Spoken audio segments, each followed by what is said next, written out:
শেষ পর্যন্ত ফ্যাসিবাদ বিরোধী আন্দোলনে পরিণত হয়েছে, রক্তদানের মধ্যে দিয়ে, জীবনদানের মধ্যে দিয়ে বিজয় অর্জন করেছে। স্লোগান উঠেছে, এই দেশ চাই না, নতুন দেশ চাই। কিন্তু নতুন দেশটা কেমন সেটা আমরা ভালো করে জানি না। তখন এমনি নতুন দেশ যখন বলি তখন মনে হয় আমরা যদি ইউরোপ আমেরিকার মতো বড় হতে পারতাম, আমরা যেটা ধনী দেশ হতে পারতাম, আমাদের দেশের মধ্যে যদি সম্পদের সুষম বন্টন হতো, আমাদের দেশের যদি প্রতিনিয়ত প্রবৃদ্ধি হতে থাকতো, ওই রকম একটা দেশ, শান্ত সমাহিত, যেখানে বাস করলে জীবনকে সুখকর মনে হবে। কিন্তু বিষয়টা এরকম ছিল, আমাদের সবার সামনে বড় প্রশ্ন ছিল, আমরা তো ভোটই দিতে পারি না, কথা বলতে পারি না, গণতন্ত্র নাই, অতএব গণতন্ত্র নির্মাণ করতে হবে। তার চেয়ে বড় কথা হচ্ছে, এই যে শেখ হাসিনার সরকার চলে গেল, ওরা যদি আবার ফিরে আসে, ওদের রিটার্ন মানে ফ্যাসিবাদের আবার প্রত্যাবর্তন যেন বন্ধ করা যায়। এই জন্যই সংস্কার বলে যেটা বলা হলো, সেটা প্রধানত রাজনৈতিক সংস্কারের মধ্যে পর্যবেসিত হলো। ধরে আজকে যখন আমরা বিষয়টা নির্ধারণ করেছি বর্তমান রাজনীতি, বর্তমানটা কি বলেন, আমাদের সংস্কারের বর্তমান কি? এই যে 8 মাস ধরে আলাপ আলোচনা চললো, তারপরে সংস্কার এখন কোথায় আছে? আমি যদি বলি এটা ব্যাক টু স্কোয়ার ওয়ান, যেই লাভ সেই করবে, থোড় বড়ি খারাপ, খারাপ বড়ি থোড়, কোনো অগ্রগতি হয়নি। যে ঐক্যমত্যের কথা বলা হলো, সেই ঐক্যমত্যের কিছুই হয়নি। এই সম্পর্কে বক্তারা খুবই বিস্তারিত বলেছেন, তার সম্পর্কে আমি আর বলতে যাচ্ছি না। Professor doctor Mohammad Yunus, huge personality, সারা দুনিয়ার মধ্যে একসাথে পরিচিত, as a reformer, as a performer, as a doer. কিন্তু বাংলাদেশের এখানে এসে দেখা গেল তিনি কিছুই করতে পারবেন না। এখন পুরা দেশ একটা জটিলতার মধ্যে গেছে, মনে হচ্ছে একটা অচল অবস্থা তৈরি হয়েছে। বড় দল বিএনপি সরাসরি বলেছে এরা রেফারি হয়ে গোল দিয়েছে নিজেরা, আর অন্যদিকে দল আজকে একটা বলে কালকে আবার আর একটা বলছে। এই কয়েকদিন আগে এনসিপি বলেছে সরকার আমাদের সাথে প্রতারণা করেছে, এখন বিএনপি বলেছে সরকার আমাদের সাথে প্রতারণা করেছে। একটা প্রতারকের কাঠ গলায় এই সরকার দাঁড়িয়ে গেছে। কি হবে এখন? ঠিক ওই সময় আমি মনে করেছি, আমরা মনে করেছি, আমাদের নিজেদের মধ্যে কথা আরো বাড়ানো দরকার। 9 দল এর আগে জনায়েত শেখ একবার তার অফিসে সবাইকে দাওয়াত দিয়েছিলেন, সবাই গেছে, সেখানে কিছু কথাবার্তা হয়েছিল। তারপরে যারা আসম আলমের বাসায়ও আমরা একদিন বসেছিলাম, সেখানেও কিছু কথাবার্তা হয়েছে। তারই ধারাবাহিকতায় আমরা মনে করেছি আমাদের কথা বলা দরকার। দেশটা কি সত্যি কোথাও আটকে গেল? আমাদের যাবার পথ, এগোবার পথ বন্ধ হলো, নাকি যেতে পারি? আমরা যদি সামনে যেতে পারি তাহলে সেটা কোন পথ? আমরা যেখানে আটকে থাকতে পারি না। এত মানুষের রক্তদানের পরে এই সমস্ত আত্মদান, এই জীবনদানের রক্ত বৃথা যেতে পারে কি? আমরা নিজেরাই তো স্লোগান দিই, শহীদের রক্ত বৃথা যেতে দেবো না। তো বৃথা যদি যেতে না দিই, তাহলে আমাদেরকে পথ বের করতে হবে, কি করে এটা হতে পারে। আমি খুব তাত্ত্বিক আলোচনার মধ্যে যাবো না, সবাই সম্পর্কে বিস্তারিত বলেছেন।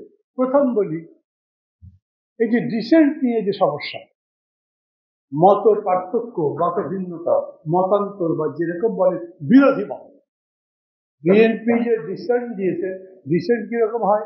আমরা 10 জন মিলে কথা বলছি, সবাই একই কথা বলছে, বাট দুজন বললেন না আমার ঠিক করে হচ্ছে না, আমরা এটার উপরে একটা ডিসেন্টশন দিলাম। কিন্তু আপনারা অগ্রসর হতে পারেন, যেতে পারেন। কিন্তু বিএনপি তা বলেনি। বিএনপি 2টো বা 3টা বা 5টা বা 7টা ভিন্ন মত দিয়েছে এবং বলেছে আমাদের এই মত থাকবে। আগামী সংসদ যখন বসবে, সেই সংসদের মধ্যে এটার চূড়ান্ত নিষ্পত্তি হবে। যদি দরকার লাগে তাহলে একটা জায়গায় 2টো বা তারও বেশি গণভোট আমরা করতে পারি। তার মানে বিষয়টা ওখানেই তো ছিল। আজকে যেরকম করে আমরা বলছি যে ওরা বেইমানি করেছে, বা কমিশন যেরকম করে বাদ দিয়েছে, তার মধ্যে দিয়ে কিন্তু আসলে যে বাদ করে গেছে তা না, এটা প্যাকেজের মধ্যে দিলেও এই ভোটটা একটা কঠিন রকমের ভোট ছিল। আমি মনে করি বাস্তব হচ্ছে যে এই প্রক্রিয়ার মধ্যে দিয়ে আমাদেরকে যেতে হবে। হ্যাঁ না ভোট হয় কোনটার উপরে? সরাসরি একটা বিষয় প্রতিবাদ্য হিসেবে থাকে, আপনি হ্যাঁ বলেন নাকি না বলেন। কিন্তু আপনি যদি বিষয় থাকে 20টা, তার মধ্যে 10টা একরকম, 10টা আর এক রকম, সেই 10টার মধ্যে আবার 10 রকম, তখন হ্যাঁ না বলা মুশকিল। এই জন্য ডিসেনশন নিয়ে আসলে ঐকমত্য কমিশনের মধ্যে সরাসরি করে ঐক্যমত্য হয়নি। কিন্তু ঐকমত্য কমিশন বলতে পারতো যে আমরা এটা রাখবো কিংবা রাখবো না। আমরা সবাই ধরে নিয়েছিলাম যে এটা ভিন্ন মত সহ বা ডিসেনশন সহই গণভোটের মধ্যে যাবে।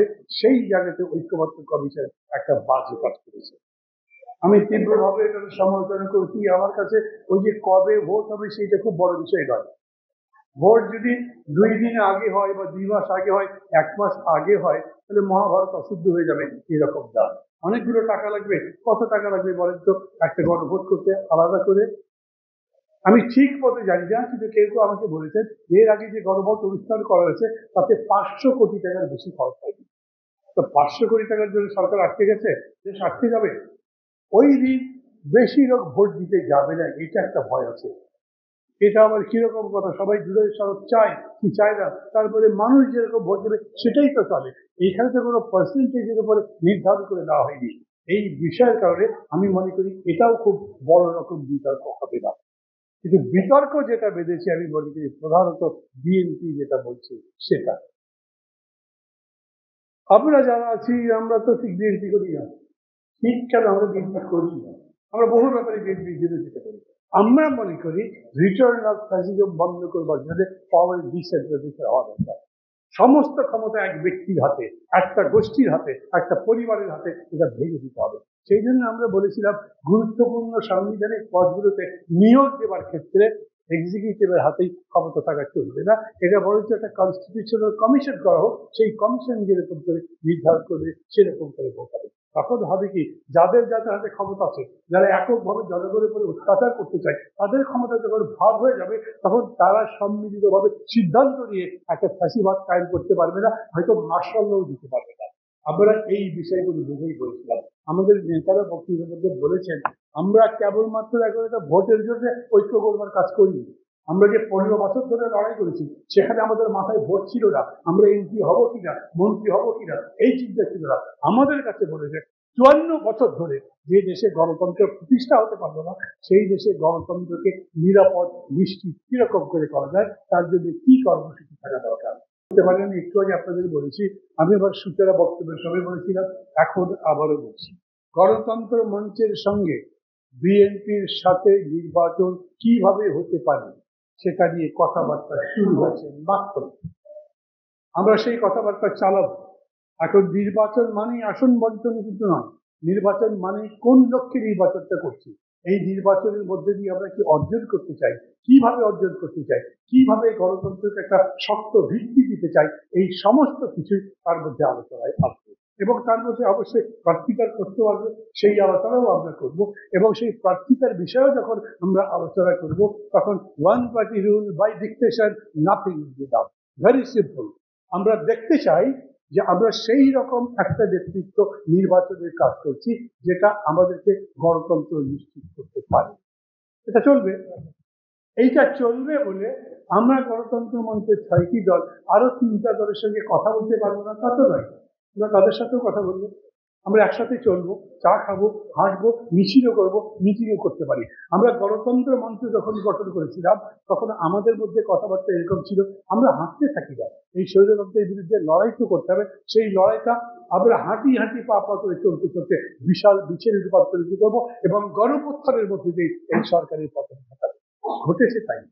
আমরা যারা যারা ছিলাম তারাই করেছি, তারা আমাদের সাথে সবাই যুক্ত হয়েছে অথবা আমরা অন্যদের সাথে যুক্ত হয়েছি, একটা সম্মিলিত শক্তি শেষ পর্যন্ত ফ্যাসিবাদকে পরাজিত করতে পেরেছি। তখনই আমরা বলেছিলাম আমাদের লড়াই কেবল এক দলকে বদলে আরেক দলকে ক্ষমতায় দেওয়ার জন্য নয়, আমাদের লড়াই হচ্ছে মূলত সমাজটাকে বদলে দেওয়ার জন্য, দেশটাকে বদলে দেওয়ার জন্য, রাষ্ট্র ব্যবস্থাকে বদলে দেওয়ার জন্য। আমি মানি আমাদের অর্থনীতির গুণগত পরিবর্তন করা, মানুষের জীবনমান উন্নত করা, জীবনকে সুখকর করা, জীবনকে উপভোগ্য করা, রাষ্ট্রকে একটা বাসযোগ্য বাসভূমি বানাবার জন্য যে লড়াই আছে সেই লড়াই, সেই সংস্কারের মধ্যে আমরা যেতে পারি। 15টা কমিশন হয়েছে, তার 6টা কমিশন নিয়ে মাত্র আমরা কথাবার্তা বলতে পেরেছি। অর্থনীতির একটা রিপোর্ট হয়েছে, সেটা সরকার দেখেছে পড়ে মনে হয় না।